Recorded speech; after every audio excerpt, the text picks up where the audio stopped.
오늘 저 41대 대한의사협회장 이필수 당선인 인터뷰에 와주신 우리 전문지 기자분들께 정말 감사의 말씀을 드립니다. 우리 그 작년 12월에 그 의협신문에서 신년 특집으로 선거 관련 대회원 설문조사를 진행한 적이 있습니다. 그 설문조사 결과 응답자의 약 53.6%였죠. 이를 위로 나왔는데 의협회장으로서는 투쟁보다는 협상가 이런 타입을 원했습니다. 쉽게 하면은 다시 말하면 좀 협상을 잘해서 회원들의 권익을 지켜줄 수 있는 그런 회장을 원했기 때문이었습니다. 이러한 결과가 나온 것은 지난 2000년 이후 계속 저희가 투쟁 많이 했지 않습니까? 2000년도 의학분해 투쟁, 14년도 원격의료 투쟁, 또 17년도 문재인 개혁 투쟁, 이렇게 작년에 또 4대 학법 투쟁했었는데 이런 의협의 계속된 투쟁 방식에 대해서 이제 회원들이 어느 정도 지쳤고 또 여기서 꼭 이런 부정적 평가도 어느 정도 있어서 향후에 좀 의협의 회무가 이제는 좀 변화되지 않는가 그런 뜻이 담긴 전 조사 결과라고 생각을 하고 있습니다. 특히 지난해 의료 4대 학법 저지 투쟁 이후 회원들이 이제 투쟁에 대해서 굉장히 피로도가 좀 심해졌다고 생각하고 있습니다. 그래서 41대 대한의사협회장은 좀 투쟁의 성과를 따낸 그걸 합리적 좀 협상가를 차기 의협회장 자격으로 꼽은 것이 아닌가 이렇게 생각을 했었고요. 그래서 아마 제가 이번에 선거 때도 저는 사실은 어떻게 보면 투쟁도 중요하지만은 회원들의 권익을 지켜줄 수 있고 또 어떤 그런 권익과 정부와의 협상에서 저희가 당당하게 협상을 해서 회원들의 권익을 위해서 많이 가져올 수 있는 그런 것을 원하지 않나 싶어서 그 설문조사에 적합한 후보라고 생각하시고 저를 선택해 주신 것이라고 생각을 하고 있습니다. 네, 그 가장 중요하다고 생각해서 1번 공약이었는데요. 회원을 최우선으로 하는 협회, 다시 말하면 회원이 주인인 대한의사협회였습니다. 현 시점에서 무엇보다도 시급한 사안은 지금 법사위에 계류되어 있죠. 의사 면허 결격 사유를 확대하는 그 의료법 개정안입니다. 만약 이 법안이 통과된다면 교통사고만으로도 의사 면허가 이제 취소될 수 있는 그런 심각한 문제가 발생할 수 있을 뿐만 아니라 또한 사소한 뭐 폭행이라든가 이런 사소한 사건에도 브로커들이 개입해서 의사회원들이 이제 협박하고 합의를 강요하는 일이 비일비재해질 것으로 전문가들이 예측을 하고 있습니다. 그렇다고 해서 저희들이 뭐 예를 들면 살인이라든가 강도, 성폭력 등 그 강력 범죄를 저지른 의사의 면허까지 사실을 보호하겠다는 그런 뜻은 아닙니다. 다만 이 법안으로 인해서 실제 환자의 피해가 발생할 소지가 있다는 점에서 이 법안이 상당히 좀 문제점이 있다고 저희들은 생각하고 있습니다. 저는 후보자 시절에도 법안이 국회 보건복지위원회를 통과한 이후에 법사위 통과를 막기 위해서 제가 공식 선거운동을 중단하고 국회를 방문했었고 지역구인까지 내려가가지고 직접 그렇게 법사위원들을 만나면서 이 법안의 계류 그리고 나중에 중단이라든가 수정을 해서 저지를 위해서 최선을 다했습니다. 이제는 당선인 자격으로서 국회를 직접 찾아가서 그리고 각 정당을 직접 찾아가서 이 법안의 문제점에 대해서 잘 설명하고 또한 저희들이 무조건 반대만 할 것이 아니라 국민과 그다음에 국회의원 그리고 회원분들도 수긍할 정도는 합리적인 대안을 제시하여서 선량한 그런 다수 회원들에게 피해가 발생되지 않도록 그 회원 보호에 최선을 다할 예정입니다. 아울러 코로나19로 인해서 지금 굉장히 피해를 입은 개인 의료기관들이라든가 중소병원들이 심각한 경영난을 겪고 있습니다. 그래서 이들 의료기관들의 운영상 어려움을 해소하는 방안을 적극 검토하여서 정부와 국회 이들 의료기관들이 실질적으로 도움이 되는 해결책을 만들도록 노력하겠습니다. 특히 지금 제가 선거운동 기간 동안에 의원급들 방문했을 때 소아청소년과 이비인후과 등 코로나19로 인한 직접적 피해가 심각한 그런 진료과들이 있습니다. 이들을 중심으로 매출 감소가 급격히 감소됐기 때문에 이를 보전할 수 있는 다양한 그런 어떤 방법들을 금융지원이라든가 세제 혜택 등 다양한 방법을 강구해서 지금 이러한 위기가 오히려 반전이 될 수 있도록 최선을 다하겠습니다. 저를 제외한 다섯 후보 모두 의료계에서 굉장히 활동을 많이 하셨고 해무에 대한 경험이 풍부하신 정말 훌륭한 후보들이었다고 저는 생각을 하고 있습니다. 그래서 제가 다섯 후보들의 공약을 쭉 지켜봤었는데요. 굉장히 제가 어떤 배울 점도 많고 이것은 우리도 했었어야 되는 그런 공약들이 있었습니다. 이면택 후보 공약을 보니까요. 변협을 능가하는 전문가 단체로서 의사들이 전문가로서 그 누구에게나 존재제대로 대접받고 존경받게 만들겠다는 이게 굉장히 좀 저희 와닿았습니다. 쉽게 하면은 저희가 전문가 단체로서 이제 국민의 사랑과 존경을 받고 또 정치권으로부터 존중을 받는 그렇게 할 수 있도록 노력을 하겠다는 건데요. 이게 굉장히 와닿았고요. 또 유태욱 후보의 의사연금제도 도입, 뭐 의협공제의 사업 다변화, 닥터 신용조합 설립 이것도 굉장히 와닿았습니다. 그래서 앞으로 의료계 내에서도 어떤 수익을 좀 다양하게 다변화해서 회원들의 어떤 회비 부담 좀 줄여줄 수 있는 그런 다양한 방법도 강구하고 의협 공제에도 좀 효율적 경영을 통해서 회원들에게 실질적인 혜택이 더 갈 수 있도록 하는 그런 게 굉장히 좋다는 시도에 비해서 굉장히 도움이 많이 됐다고 생각하고요. 박홍준 후보께서 해주신 의료계 내부 소통 강화, 화합을 위해서는 의협의 AI 신문고 개설, 또 의료 환경 변화를 대응하기 위한 미래의료연구단 신설. 이것도 굉장히 와닿았습니다. 특히나 앞으로 이제 그 의료 환경이 급격하게 변할 것 같은데 저희들이 항상 어떤 사안에 대해서 뭐 반대만 할 것이 아니라 저희가 이제 적극적으로 능동적으로 미래 의료에 대해서 연구단을 만들어서 저희가 먼저 선진적으로 뭐 선제적으로 나가야 되고 대안을 만들어야 된다고 생각을 하고 있고요. 두 번째, 물론 저희 공약에도 회원들의 고충처리위원회를 만들어서 전담 이사도 만들고 그걸 해결을 하겠다 했지만 또 이걸 갖다가 의협의 AI 신문공 개설이고 굉장히 좋은 아이디어라고 생각해서 굉장히 눈에 와닿아서 한번 저희들도 활용을 하려고 생각을 하고 있고요. 우리 이동우 후보님이 의료 인력의 해외 진출을 위해 주요 선진국과 면허 상호 인증제 추진. 네, 이것도 지금 굉장히 도움이 되는 것 같습니다.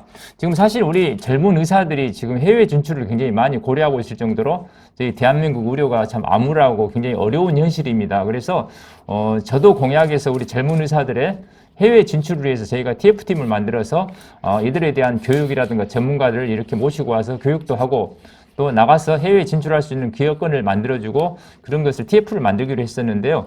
또 이게 아울러서 이런 주요 선진국들과 면허 상호 인증제 추진하는 것도 굉장히 참신하고 도움이 많이 되는 공약이라고 생각을 했습니다. 마지막으로 김동석 후보님의 한방보험 사용자는 의료보험 특약으로 가입하도록 건강보험에서 한방분리 이것은 굉장히 좋았습니다. 이것도 저희들이 앞으로 사실 그 전에도 이걸 많이 주장을 해왔었는데요. 정말 한방보험을 원치 않는 그런 사실 우리 보험 국민들 중에서도 한방 쉽게 한의원을 가지 않는 그런 분들이 참 많이 계시거든요. 그래서 그런 분들이 불필요한 부담을 할 게 아니라 이렇게 특약으로 해가지고 가입하도록 하는 한방보험을 따로 분리하는 것에 대해서도 굉장히 좋은 아이디어라고 생각을 했습니다. 이상입니다. 일단 우선 용어부터 조금 더 약간 살짝 변경을 하면 좋겠습니다. 의사면허 박탈법이라는 용어도 좋지만은 의사면허 결격사유 확대법이라고 하는 건데 마치 의사면허 박탈법이라 그러면 굉장히 우리 의료인들이 큰 죄를 져가지고 그것 때문에 면허를 박탈해버린다는 좀 그 어감이 있어 좋지가 전 않아서 후보자 시절부터 의사면허 결격사유 확대법이라 해서 그 면결 확대법이라고 이렇게 명명해 주시길 좀 부탁드리겠습니다. 그래서 의사면허 결격사유 확대법은 앞서 말씀드린 바와 같이 사실 어떻게 뭐 중범죄가 아니고 교통사고라든가 우발적인 폭행사건 등 이런 어떤 그냥 우발적인 어떤 그걸로 해내서 선량한 다수 의원들이 뜻밖으로 고통을 가져올 수 있는 그런 법안입니다. 사소한 범죄로 해가지고 뭐 집행유예만 받는다든가 어떻게 또 예를 들면 정말 운이 없어가지고 그것이 어떤 실형을 받았을 때는 면허가 이렇게 5년 취소되고 또 뭐 재발급 안 되는 것이 굉장히 이건 생계와 관련된 문제입니다. 그래서 제 생각에는 이게 저희들이 합리적 대안을 빨리 만들어서 선제적으로 적극 대응하여서 선량한 다수의 우리 회원분들께서 피해를 입지 않도록 그렇게 노력하겠습니다. 또한 의협에서는 일부 언론에서 지금 자극적으로 표현하고 있는 일부 강도, 살인, 성폭력 등 강력 범죄를 저지른 의사에 대해서는 면허를 보호해야 된다는 뜻은 전혀 없음을 다시 한번 명확히 밝혀둡니다. 2022년 유형별 수가협상은 코로나19로 인해서 지금 가장 심각한 매출 감소가 발생되기 힘든 소아청 소년과 이비인후과 등 일부 과목의 피해를 최소화할 수 있도록 최선을 다해서 준비할 예정입니다. 수가협상의 경우 수가협상 단장의 역량도 정말 중요하다고 저는 생각을 하고 있습니다. 그래서 오늘부터 시작되는 제41대 대한의사협회 회장직 인수위원회와 현 의협 집행부 간의 심도 있는 논의를 통해서 좀 훌륭한 분을 단장으로 영입해서 협상에 영입이 아닌 선임입니다. 선임해서 협상에 임하도록 만반의 준비를 갖추도록 하겠습니다. 대한의사협회하고 더불어민주당 정책협약 이행 합의서, 이제 의여 합의서죠. 그제 1조에 따르면 의대 정원 확대와 공공의대 신설 추진은 코로나19가 확산이 안정화될 때까지 관련 논의를 중단하며 코로나19 안정화 이후 협의체를 구성하여 법안을 중심으로 원점에서 모든 가능성을 열어놓고 재논의하기로 한다. 또한 논의 중에는 관련 입법 추진을 강행하지 않는다라고 이렇게 명시하고 있습니다. 또한 동시에 보건복지부와 대한의사협회 합의문, 의정합의문에 따르면 2조에 보건복지부와 대한의사협회는 지역수가 등 지역의료지원책 개발이라든지 필수의료 육성 및 지원, 전공의 수련환 경우 실질적 개선, 건정심 구조 개선 논의, 의료 전달 체계 확립 등 주요 의료 현안을 의제로 하는 의정협의체를 구성한다. 보건복지부는 협의체의 논의 결과를 보건의료발전계획에 적극 반영하고 실행한다라고 명시하고 있습니다. 그래서 의정협의체라는 것은 단순히 공공의대 설립 문제만을 다루는 것이 아닌 의료계의 중대 사안에 그리고 또 대한민국 보건의료 중대 사안에 대한 논의의 자리를 마련한 것이라고 할 수 있습니다.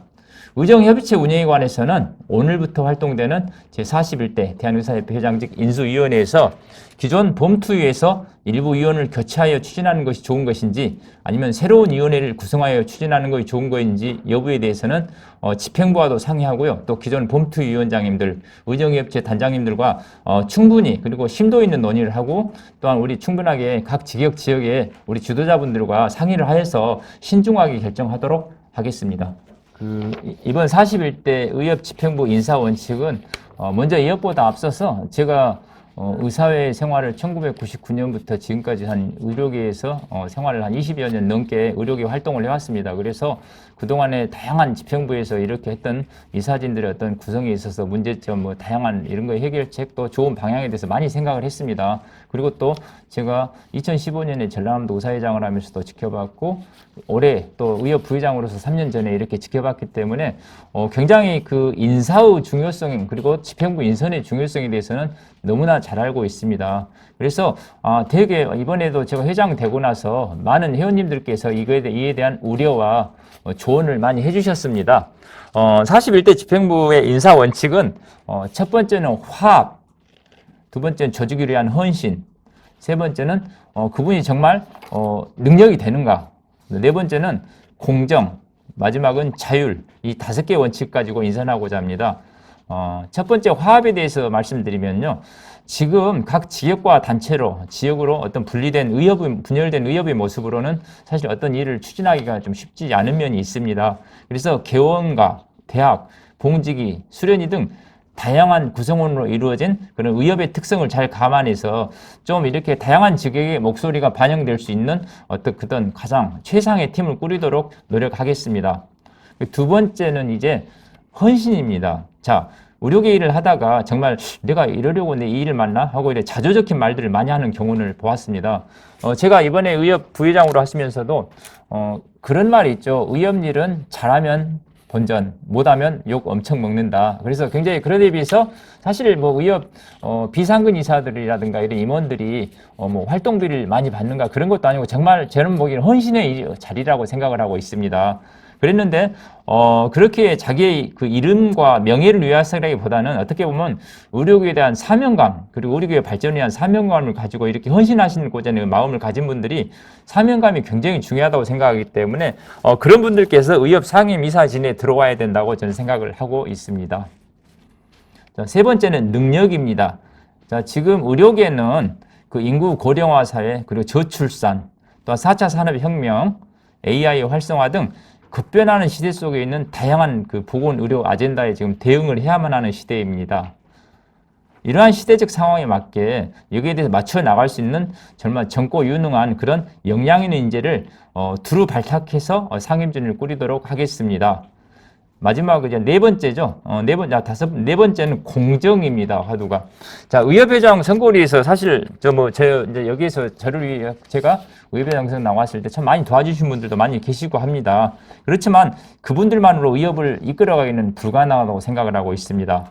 이제 13만 의사 모두 의협이 되려면 어떤 공정한 그런 인선 기준에 따라서 임원을 선임하는 것이 중요하다고 저는 생각을 하고 있습니다. 역량이 안 된데도 불구하고 단지 저를 도와줬다, 보훈 인사, 코드 인사 등으로 절대로 회원들을 실망시키지는 않을 것입니다. 다섯 번째는 자율입니다.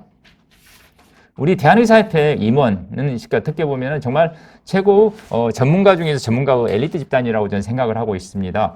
그 복잡하고도 다양한 의료 환경 속에서 의협회장이 결정할 수 있는 내용은 어떻게 보면 좀 제한적이라고밖에 할 수 없습니다. 그래서 각 이사진들께서 각자 충분한 그런 역량과 자율성을 가지고 좀 헌신하고자 하는 이런 마음을 직을 맡았다면 권한과 또 책임을 함께 부여받고 자율적으로 좀 해무를 수행할 수 있도록 제가 적극 권유하겠습니다. 그리고 마지막으로 제안해 주신 임원 공개 채용. 네, 공채도만 정말 필요하다면 충분히 가능합니다. 구체적인 것은 이제 아마 인수위원회에서 논의해서 정말 이게 필요하다면 적극 고려해 보도록 하겠습니다. 사실 일단 굉장히 제가 이번에 선거운동 과정에서 각 직역과 지역의 리더급 인사들로부터 이런 우려를 많이 들었습니다. 대한의사협회가 이제는 이제 개원과만의 단체도 또 중요하지만 각 직역, 쉽게 하면 중소병원, 병원, 대학병원의 교수님들 등 그다음에 봉직이 등 다양한 직역과 지역의 의견을 반영하는 좀 정말 대한민국 의료의 최고 전문가 단체이자 종주단체로서 이렇게 좀 발돋움하면 좋겠다라는 의견을 굉장히 많이 들었습니다. 그래서 현재 지금 국립사립대학병원 간의 교육, 연구, 진료 협력 강화 및 국민 건강 증진과 보건 향상을 목적으로 하는 대한대학병원 협의회가 지난주 3월 19일이었죠. 창립이사를 거쳐 현재 정식 발족하는 걸로 알고 있습니다. 협의회에서는 지금 의사인력 확대, 원격 의료 등 저희 사실 의협의 입장과 전혀 결이 다른 그런 목소리를 내고 있는 것에서 제가 잘 알고 있습니다. 그러나 이제 이러한 문제들은 단지 대학병원만의 문제는 아니라고 생각합니다. 고령화와 저출산, 4차 산업혁명 등 급격하는 의료 환경 변화 속에서 좀 효율적이고 합리적인 의료 자원 관리가 필요한 것은 사실입니다만은 그래도 현재 저희들이 의료 인력 문제라는 것, 그다음에 원격 의료 같은 것은 우리 대한의사협회 대의원총회의 어떤 결의사항도 있고 의결사항도 있고 또한 이것은 각 회원들만의 약간 다양한 의견의 차이가 있기 때문에 이것은 각 우리 쉽게 직역과 지역 의료계 지도자를 충분히 논의해서 결정할 문제이지 이것이 대학병원 협의회에서 이렇게 주장한다고 해서 저희가 이건 받아들일 수 있는 문제는 아니고 충분히 앞으로 논의 후에 이런 결정을 해야 된다고 생각하고 있습니다. 또한 특히 우리보다 먼저 인구 고령화를 경험한 일본의 경우는 급증하는 의료비 문제를 해결하기 위해서 상급 종합병원 대신 1차 의료기관을 활성화하는 방향으로 지금 보건의료 정책의 기본 방향이 설정되어 추진되어 있습니다.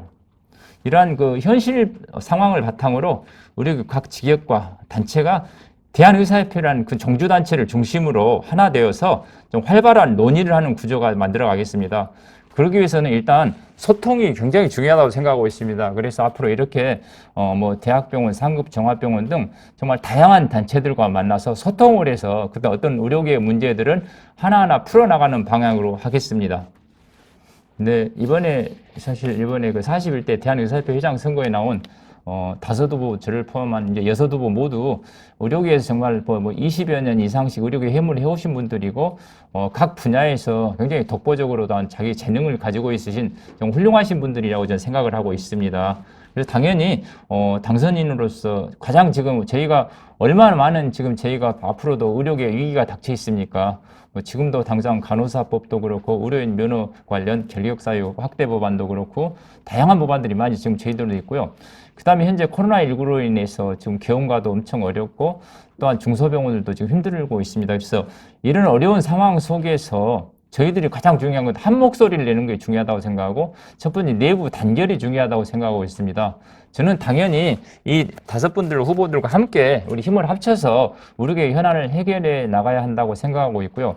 제가 후보자 시절부터 계속 그 이야기를 계속 해왔었습니다. 그래서 항상 저희가 가슴을 열고 그리고 또 마음을 열고 이 후보자분들 정말 유능하신 분들이 함께 의료계를 위해서 그런 기여할 수 있게 환경을 만들고요. 저 또한 마음을 열고 그분들과 최소 함께 할 수 있도록 노력을 하겠습니다. 그리고 또한 이를 위해서 각 선거 캠프에서도 유능한 인재분들이 굉장히 많이 계시거든요. 그래서 이분들을 좀 추천을 받아서 상임이사진을 구성할 때도 참고해서 정말 우리 이번 41대 집행부는 13만 회원들의 그런 집행부라는 말을 들을 수 있도록 화합과 소통에 최선을 다하겠습니다.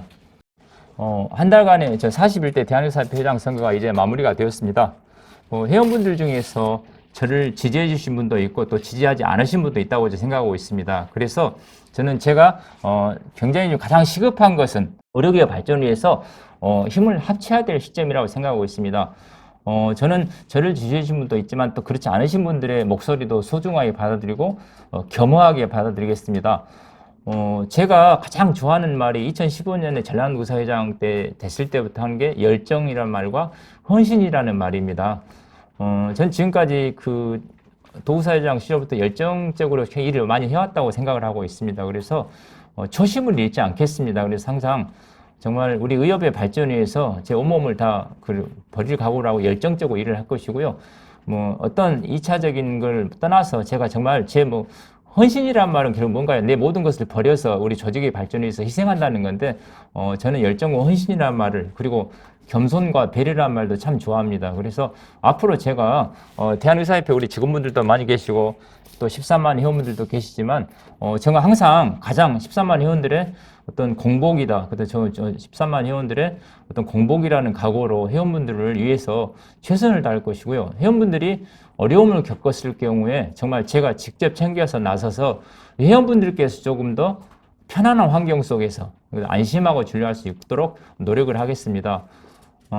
꼭 제가 항상 그 입버릇처럼 하는 말이지만은 이제 대한의사협회가 정말 저희는 어떻게 보면 전문가 단체로서는 뭐 변호사협회도 있지만 우리 의사협회는 가장 큰 단체라고 생각을 하고 있고 직능단체라고 생각하고 있고요.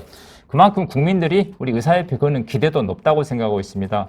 그래서 저는 우리 대한의사협회가 정말 국민으로부터 사랑과 존경을 받을 수 있고 또한 정치권으로부터 이제는 정말 대한의사협회가 전문가 단체답게 제대로 목소리를 내는구나. 앞으로 어떤 의료 보건의료 현안은 의사협회와 반드시 상의를 해야겠네라 이런 생각이 들 수 있도록 존중을 받을 수 있는 그런 전문가 단체를 만들겠습니다. 또 세 번째로 우리 회원분들로부터 신뢰를 잃어가면 절대 안 됩니다. 그래서 회원이 주인인 의협을 만들어서 회원분들이 내가 어려운 상황에 있을 때는 의사협회가 나를 위해서 이렇게 도와주는구나. 나는 대한의사협회만 있으면 되겠다는 그런 각오를 할 수 있을 정도로 회원을 위한 회원이 주인인 그런 대한의사협회를 만들겠고요. 정말 대한의사협회가 좀 품위가 있는 전문가 집단으로서 그리고 회원들의 권익을 대변할 수 있는 그런 진정한 회원을 위한 대한의사협회가 되도록 노력하겠습니다. 감사합니다.